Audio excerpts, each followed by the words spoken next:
कबीर साहब जी जो भी बात कहते थे निरख करके, परख करके, विचार करके तब कहते थे, इसलिए उनका निर्णय मान्य होता था। बड़े बड़े पंडित सिर झुका जाते थे, बड़े बड़े विद्वान, क्योंकि सदगुरु श्री कबीर साहब जी सत्यवादी थे और जड़ चेतन का उनको ज्ञान था पूरा। जड़ किसे कहते हैं और चेतन किसे कहते हैं, जड़ सृष्टि कौन सी है और जड़ और चेतन मिलके जो सृष्टि वो कौन सी है, इसका पूरा भेद बताया सदगुरु श्री कबीर साहब जी ने। और जितने भी हुए वो अपने ऊपर किसी को मानते रहे और जड़ और जीव की उत्पत्ति भी उससे मानते रहे, ये उनकी भूल रही। तो सदगुरु श्री कबीर साहब जी बीजक की रचना किए, साथ में उनके चेले लोग रहे होंगे। क्यों कि ये साधु परंपरा कबीर साहब से ही चली। जब कबीर साहब का बीजक तैयार हुआ और बीजक का ज्ञान सबको हुआ, तब जन जन तक पहुंचा। पहुंचने पर भी किसी को ज्ञान हुआ, किसी को नहीं हुआ। कोई जग पाए, कोई नहीं जग पाए, कोई सोते ही रहे, भूल में रहे। तो सदगुरु श्री कबीर साहब जी कहते हैं कि मर्यादा बरतनी चाहिए, मर्यादा से चलना चाहिए, नियमों से चलना चाहिए। नियम विरुद्ध कोई भी काम होता नहीं है। वायु का जो नियम है, वायु जड़ है, वायु चलती है, लेकिन वायु को पता नहीं कि मैं जड़ हूं कि चेतन में कौन हूं। वायु को क्या मालूम, क्योंकि वो निर्जीव है, इसलिए वायु को कुछ पता नहीं। वायु के गुण धर्म को जानेगा तो ये चेतन जीवी जानेगा और मनुष्य जानेगा। इसी प्रकार पृथ्वी जल अग्नि वायु चारों तत्वों के गुण धर्म को जो जानेगा तो ये जिंदा जीव ही जानेगा। मर्यादा से चलना चाहिए, विचार से रहना चाहिए, चेतन जीव है। अब लोग कहते हैं कि जहां पर दादे परदादे रहते हों वहां का महत्व ऊंचा माना जाता है। यदि किसी कारण जैसे 4 भाई हैं और उनमें से एक भाई कहीं जाकर के विदेश में रहने लगे, वहीं पर उसकी शादी हो जाए, उसका परिवार बढ़ जाए, और जो 3 भाई हैं वो वहीं पर रहें अपनी पैतृक संपत्ति पर, तो जो विदेश में जो पैदा हुए, जो बड़े भाई के बेटे हुए पहले पैदा हो गए, और जहां पैतृक संपत्ति है वहां पर छोटे छोटे भाइयों की बाद में शादी हुई, बाद में बच्चे पैदा हुए। तो अब ये बताओ बड़े कौन से माने जाएंगे? जो विदेश में बड़ा भाई रहा, उसकी शादी भी पहले हुई, उसके बच्चे भी पैदा हुए, अब बड़े वो माने जाएंगे कि जो वहां पैतृक संपत्ति पे जो रह रहे हैं वो माने जाएंगे? ये विचार करना चाहिए। ऐसा नहीं कि वो विदेश चला गया तो उसका पद छोटा हो गया, उसके बच्चे भी छोटे हो गए, और जो घर परिवार में पैतृक संपत्ति में रह रहे हैं वो बड़े हो गए, है ना, वो पूर्वज हो गए, वो पूर्वज नहीं रहे। ऐसा नहीं होता है, वो बराबर ही रहेंगे। अब यहाँ बड़े छोटे का नियम कहाँ आता है कि बड़े भाई के बच्चे पहले हुए तो वो बड़े भाई है, और छोटे नु के बाद में हुए तो वो छोटे हैं। छोटे भाई कहीं भी रहें वो छोटे ही रहेंगे, और बड़े भाई कहीं भी रहें वो बड़े ही रहेंगे। ये यहाँ नियम है। लेकिन बड़े भाई का बेटा और विदेश में जा करके और वो जज बन गया, तो जज वो बड़े भाई का बेटा ही माना जाएगा, है ना। और वो छोटे छोटे हैं, उनका उस परिवार में कोई जज नहीं, तो वो नहीं माने जाएंगे। जज वही कहा जाएगा जो विदेश में चला गया, उसने अपने बच्चे पढ़ाए, अपना बेटा जज बना दिया, तो वो बेटा ही जज माना जाएगा। बनाया बेशक पिता ने, पढ़ाया लिखाया पिता ने, पैसा खर्च किया पिता ने, लेकिन जज वो बेटा ही माना जाएगा, पिता जज नहीं माने जाएंगे। ठीक इसी प्रकार से सदगुरु श्री पूरन साहब जी भेष लिए श्री सुखलाल साहब जी से, जो रीमा के संत थे, उनसे ही पढ़े, उनसे ही लिखे, रीमा में भी रहे, उनके साथ विचरण भी किए होंगे, हो सकता है कि सत्संग भी करने जाते होंगे, कुछ भी किया, उन्होंने ही उनको बीजक पढ़ाया होगा श्री सुखलाल साहब जी ने, और पढ़ा लिखा करके जब विद्वान कर दिए, तो बीजक का टीका सदगुरु श्री पूरन साहब ने किया।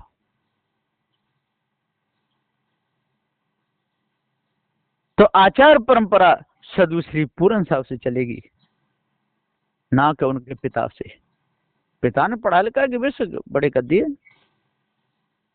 लेकिन बीजक का टीका किया तो सदगुरु श्री पूरन साहब ने किया। इसलिए बड़े बेशक थे, वो पिता थे, वो गुरु थे श्री सुखलाल साहब जी, है ना। गुरु भी एक पिता के समान ही होते हैं।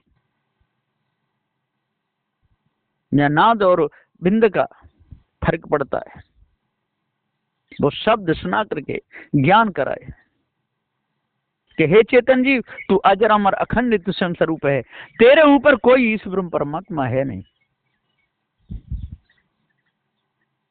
ये शब्द को सुना करके निज का ज्ञान करा दिया। तो श्री सुखलाल साहब जी गुरु हुए, और सदगुरु श्री सुखलाल साहब जी गुरु हो गए, और सदगुरु श्री पूरन साहब जी उनके शिष्य हो गए। अब टीका किया सदगुरु श्री पूरन साहब जी ने, और बुरहानपुर में आकर के पूरा टीका कर दिया, कोई कसर छोड़ी नहीं, पूरे प्रमाण दे दे करके। तो जो आचार परंपरा है वो सदगुरु श्री पूरन साहब जी से चलती है, और आज वर्तमान में चल रही है। इसलिए लोग विचार करें, सोचे समझे। अरे किसी लड़की के बेटा उसके मायके में पैदा हो गया, तब भी वो बेटा ही रहेगा, मायके में पैदा होने से वो भाई नहीं हो सकता है। इसी प्रकार से एक भाई कहीं भी जा करके उसे कोई भी पद मिल जाए, उसकी परंपरा तो वहां से चलेगी। लेकिन जो घर में रहने वाले भी उसी की बराबरी करने लगे कि वो कलेक्टर है तो हम भी कलेक्टर लिखेंगे, वो थानेदार है तो हम भी थानेदार लिखेंगे, सदगुरु श्री पूरन साहब जी आचार्य लिखे तो हम भी आचार्य लिखेंगे, है ना। आचार परंपरा बुरहानपुर में चली गई तो हम रीमा के जितने होते हैं उनको भी आचार्य कहेंगे। ऐसा नहीं होता है। चार भाइयों में से यदि एक थानेदार बन जाए तो थानेदार वो ही माना जाएगा, और तीनों भाई नकली वर्दी पहन करके आ जाएं कि नहीं हमको भी थानेदार को, तो वो थानेदार नहीं माने जाएंगे। हाँ, उसके भाई माने जाएंगे, भाई हैं, तीनों भाई हैं, उनके पिता का नाम भी एक ही लगेगा, तीनों भाई भाई माने जाएंगे। लेकिन वो तीनों को भी थानेदार कोई नहीं मानेगा। इसी प्रकार से संत सदगुरु श्री पूरन साहब भी थे और उनके पूरे जितने थे वो भी संत थे। संत की डिग्री में बराबर माने जाएंगे, गुरु उनके एक ही माने जाएंगे। उनको भी साधु कहा जाएगा, उनको भी साधु कहा जाएगा, लेकिन उनको आचार नहीं कह सकते। तो विचारवानों को विचार करना चाहिए और धोखे में नहीं फंसना चाहिए। पारक ज्ञान एक सर्वोपरि ज्ञान है। पारख नाम पारख परखत परखत हंस को ता भूमिका को पाए। परखते परखते हंस को, परखत परखत हंस को, हंस का चेतन जीव, तो जीव जब परखता रहेगा तो ता भूमि को पा जाएगा, मानो मुक्त हो जाएगा। अपनी भूमिका तो उसके पास है ही, उसकी भूमिका जीव की कभी जीव से अलग हुई नहीं, जीव का ज्ञान कभी जीव से अलग हुआ ही नहीं है, लेकिन नादानी में भूला रहा, इसलिए ज्ञान करा दिया गुरुजी ने। अब गुरुजी ने पूरा ज्ञान कराया तो उसकी आंखें खुल गई, विचार आ गया, पता चल गया कि मैं पारखी चेतन जीव हूं।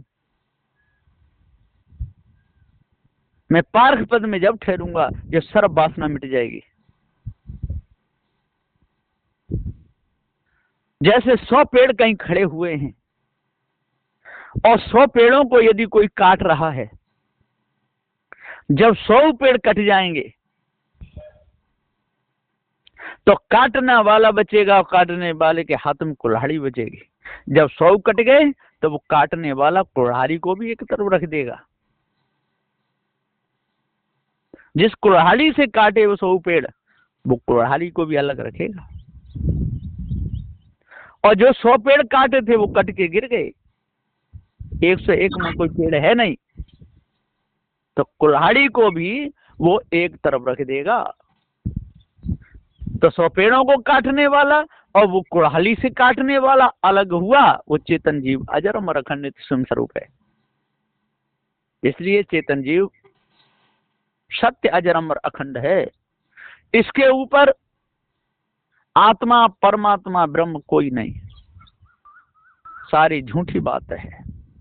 आत्मा और परमात्मा इस ब्रह्मलो जो है, इनमें जीव नहीं है। जीव बिना मुर्दा सकल बूझे बिरला कोई। आत्मज्ञान उत्तम किए झूठन के सरदार, कृतम को करता कहें पढ़ेगो ने भई लबार। अपने सिद्धांत को जानते नहीं, अपने सिद्धांत को समझते नहीं, जड़ चेतन का ज्ञान है नहीं, केवल छोटी छोटी बातों को लेकर के और लड़ने झगड़ने लगते हैं, उपद्रव मचा देते हैं।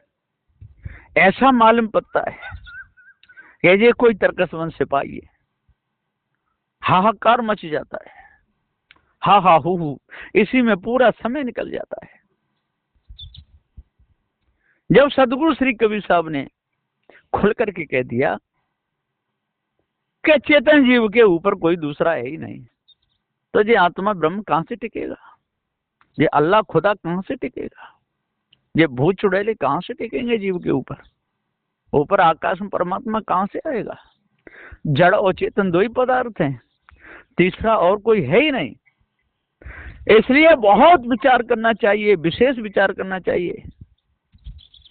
और यदि हम दूसरों में मिल गए तो सर्वनाश हो जाएगा, बचेगा नहीं। बादशाह के दरबार में हिजड़ा आने लगा था और उस हिजड़ा ने ऐसा जाल बुना कि बादशाह को अपनी तरफ कर लिया। बादशाह भी उस हिजड़ा की बात मानने लगे। एक दिन हिजड़ा बोला बादशाह से, बादशाह मैं आपको कैसा लगता हूं? बादशाह बोले बहुत अच्छे लगते हो, गोरे भी खूब हो, मोटे भी हो, तो फिर ऐसा करो कि मुझे अपना मंत्री बना लो। बादशाह बोले नहीं, हमारा मंत्री तो बीरबल है। अरे कि बीरबल से तो ज्यादा मैं बुद्धिमान हूं, सब कुछ समझ सकता हूं, मेरे में सब सामर्थ्य है। बादशाह बोले कि कोई कमी निकालो बीरबल की। तब हम बीरबल को हटाएं और आपको मंत्री बना। तो हिजड़ा बोला कि एक काम करो, आज बीरबल दरबार में आएगा, उसको पूछना कि स्त्री ज्यादा है संसार में या पुरुष। ये गलती बराबर कर दे तो ठीक है, और न करवा उसे हटा लेना, मैं हूं ठीक। बादशाह का दरबार लगा। जैसे ही बादशाह का दरबार लगा, सब लोग आने लगे। अपने समय पर बीरबल भी आया, कुर्सी पर बैठ रहा था। बादशाह बोले, नहीं बीरबल, कुर्सी पर मत बैठो, खड़े रहो। कि क्यों? कि पहले मैं आपको एक सवाल पूछता हूं, आप यदि हल करोगे तो बैठना, और नहीं तो दरबार से अभी निकल जाना, आपको आज से मंत्री पद से हटा दिया जाएगा। बीरबल बोला, ठीक है सरकार, पूछो कि ये बताओ कि संसार में स्त्री ज्यादा है या पुरुष, या बराबर गिनती होनी चाहिए, और नहीं तो आपको निकाल दिया जाएगा। बीरबल ने नजर घुमाई, देखा तो वही बैठा था। आहा, यही है, इसी की करामात है। वो तो समझ गया, बड़ा विचारमान विवेकमान था। उसने कहा, सरकार एक डंडा मंगाइए बढ़िया। उसने कहा गए, उसी से बादशाह बोले, जाओ एक डंडा टूट के लाओ। अब बहुत अच्छा एक डंडा लेकर के आया। अब बीरबल सामने खड़ा हो गया उसे हिजड़ा के। एक तरफ हिजड़ा बैठा था, बीच में बादशाह बैठे थे, एक तरफ बीरबल की कुर्सी थी। बीरबल बैठने नहीं दिया तो कुर्सी खाली थी। तो वो डंडा लेकर के बीरबल कभी इधर करता है, कभी इधर करता है, कभी इधर। 1 घंटा हो गया। बादशाह बोले, है बीरबल, ये क्या ड्रामा कर रखा है? अभी तक आप बता ही नहीं पाए कि स्त्री ज्यादा है कि पुरुष। बीरबल ने डंडा घुमाया और खींच करके वह हिजड़ा की कमर में दिया, धाड़ सीधा हिजड़ा बिल के भागा। बीरबल बोला कि सरकार, स्त्री पुरुष तो बराबर हैं, पर ये हिजड़ा बार बार बीच में आ जाता है, गिनती पूरी नहीं बैठने देता। भाग गया। तो साधु श्री कबीर साहब जी पुकार के समझाते हुए कहते हैं, जड़ और चेतन का निर्णय तो बराबर है। जड़ में ज्ञान गुण है नहीं, और जीव में ज्ञान गुण है। जड़ भी अनादि और चेतन भी अनादि। ज्ञान स्वरूप चेतन जीव है, चारों तत्व निर्जीव है। लेकिन बीच में जे आतंकवादी, ब्रह्मवादी, धार्मिक लोग, भूत चुड़ैलों वाले लोग, तंत्र मंत्र जादू टोना वाले, जे बीच में ये हिजड़ा आ जाते हैं, इसलिए न्याय पूरा नहीं होने देते। यदि ये बीच में ना आए तो सबको पारक ज्ञान हो जाए और पता चल जाए कि जड़ और चेतन 2 ही पदार्थ हैं, तो कोई भी किसी की हत्या नहीं करे, और ये पत्थर पूजा सारी, ये बेकार की जितनी भी बीमारी है, सब मिट जाए। लेकिन ये हिजड़े मिटने नहीं देते। इस प्रकार स्त्री और पुरुष तो बराबर हो जाए, पर हिजड़ा गिनती बराबर होने नहीं देता है। साहब कहते हैं कि जब तक हम अपने आप को नहीं जानेंगे, जब तक भ्रम को अपने अंदर से नहीं निकालेंगे, जब तक भूल हमारे अंदर से नहीं निकलेगी, तब तक हम इसी पर लड़ते रहेंगे। लड़ते लड़ते जन कितना समय बीत गया, और आज भी लड़ने की उमंग जाती नहीं है। कोई लोग तो पार्क सिद्धांत में भी आकर के यही खोजते रहते हैं, वो कहाँ पैदा हुआ, वो कहाँ हुआ, वो किस जाति में हुआ है, वो कहाँ का है, वो कौन से देश का है, कौन सी जाति का है, अपना है तो ठीक है, दूसरा है तो ठीक नहीं है, आगे बढ़ रहा है, इसको कैसे खींचा जाए।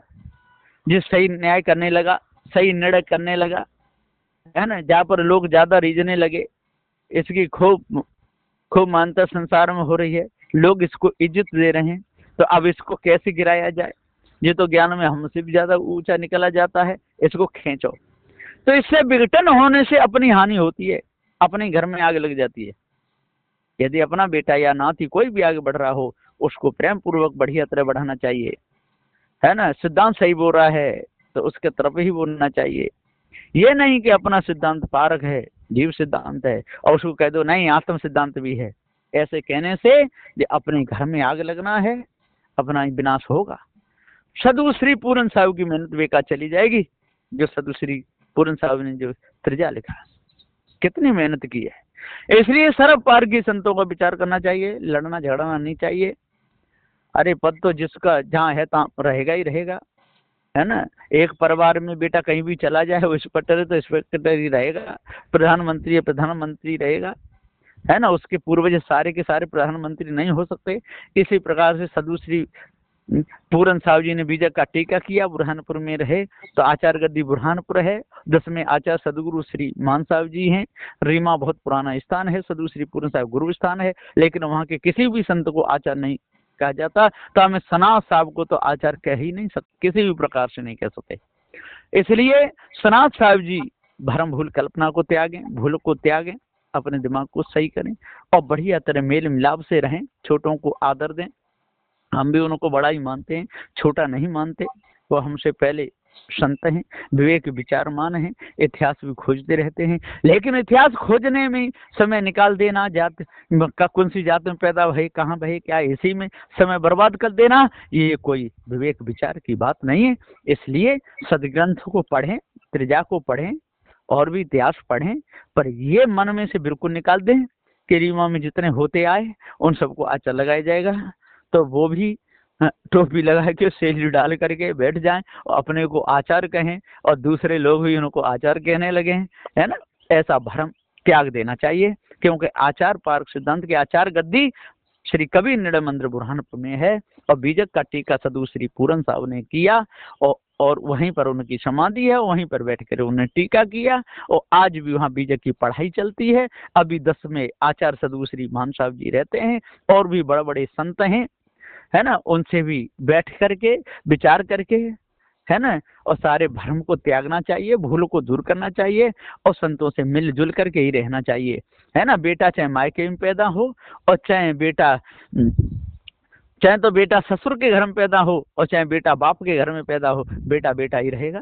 इसलिए अपने आप को जानो, भ्रम को मिटाओ, भूल को दूर करो और अपने अंतःकरण को निर्मल बिल्कुल पवित्र बनाओ। किसी प्रकार से 10 दोषों में से कोई दोष नहीं बन जाए और अच्छी तरह मिल के रहो, मिल के रहने दो और सही खाओ, सही खिलाओ, जड़ चेतन के न्याय को करो, है ना। जीव चेतन सत्य है, अजर अमर अखंड है, ईश ब्रह्म आत्म परमात्म ये मिथ्या धोखा है, इसको दूर कर दो और खानी बानी दोनों जालों से बच करके अखंड बाल ब्रह्मचारी रहो, मन को शुद्ध रखो, तब पूर्ण शांति मिलेगी, नहीं तो मिथ्या धोखे में जीवन चला जाएगा। बोलिए श्री सद्गुरुदेव की जय।